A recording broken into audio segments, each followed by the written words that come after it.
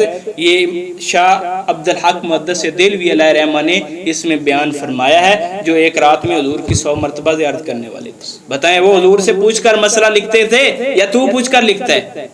آگے سنیں، یہ میرے پاس رسائل نعیمیہ ہے، اس کے اندر صفحہ نمبر 25 ہے.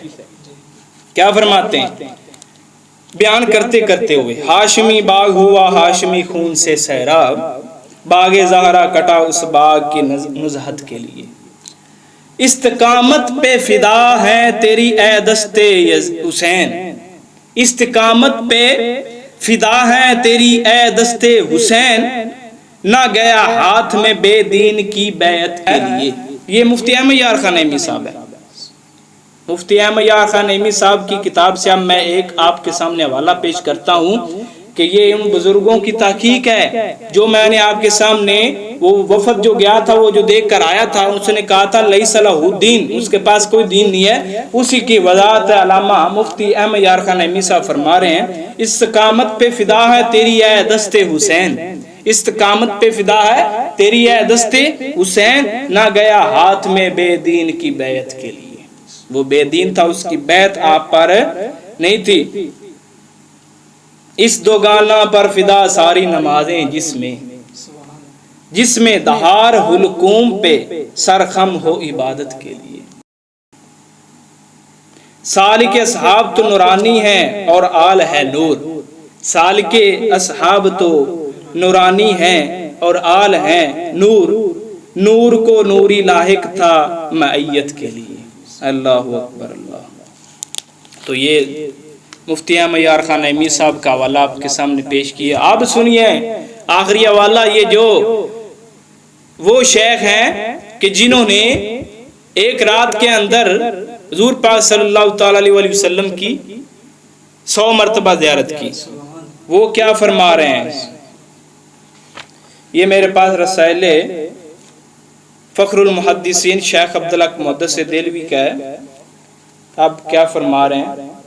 باز یزید اور اس کے مددگاروں اور یاروں کی شان میں اتنا غلو و افراط کرتے ہیں کہ مسلمان، کہ وہ کہتے ہیں کہ مسلمانوں کا اتفاق سے یہ امیر ہوا تھا. یعنی یزید کے متعلق کہہ رہے ہیں شیخ عبدالحق محدث دہلوی کہ اتفاق سے وہ امیر ہوا تھا، اس کی اطاعت امام حسین پر واجب تھی.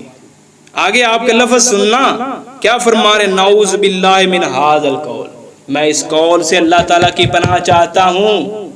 ایسے قول سے میں اللہ تعالیٰ کی پناہ چاہتا ہوں جو کہتے تھے کہ امام کا یزید کو بیعت کر لینی چاہیے تھی اور یزید ٹھیک تھا اس وقت اور امام کو ہاتھ میں ہاتھ دے دینے چاہیے تھے اور آپ نے دے دیے. یہ ان کے قول ہیں. تو یہ کہہ رہے ہیں شیخ عبدالحق محدث دہلوی جو کہ اتنے بڑے جنہوں نے حضور کی 100 مرتبہ زیارت کی، وہ حضور کو دیکھ کر فتویٰ لکھتے ہیں یا ویسے ہی لکھ دیتے ہیں؟ بتاؤ اس بات کا جواب دو. آپ کہہ رہے ہیں کہ جو کہتے ہیں کہ امام حسین پر اس کی اطاعت واجب تھی، آپ کہہ رہے ہیں نعوذ باللہ من ھذا القول ومن ھذا الاعتقاد، میں ایسے اعتقاد اور ایسے قول سے میں اللہ تعالیٰ کی پناہ چاہتا ہوں کہ یزید پلید حضرت امام حسین کے ہوتے ہوئے کیوں کر امیر ہو سکتا تھا؟ بتاؤ. اور مسلمانوں کا اتفاق اس پر کب ہوا ہے کہ اس کو امیر بنا لیا صاحب نے؟ کب ہوا اس کا اتفاق؟ اصحاب رضی اللہ عنہم کا گروہ جو اس کے زمانہ میں موجود تھا، فرما رہے ہیں وہ ان کی اولاد سب اس کے منکر، وہ اور ان کی اولاد سب اس کے منکر، سب اس کا انکار کر گئے اور اس کی اطاعت سے خارج تھے. بتاؤ یہ شیخ صاحب، آپ شیخ صاحب کو نہیں سمجھ لگی؟ شرم آنی چاہیے. تم یزید کے دفاع میں اتنے گر چکے ہو کہ اس کی ٹٹی کو نعوذ باللہ سادات سے جو ہے سادات کو اس کی ٹٹی سے بدتر کر دیا. شرم آنی چاہیے ایسے لوگوں کو جو ایسی ایسی باتیں چھوڑتے ہیں. ایک جماعت مدینہ طیبہ سے جبرن کرن شام میں اس کے پاس گئی، جس کی عربی عبارت میں نے آپ کے سامنے پیش کر دی ہے۔ جبرن اور کرن اس کے پاس گئی، راضی نامے سے نہیں گئی، دیکھنے کے لیے گئی۔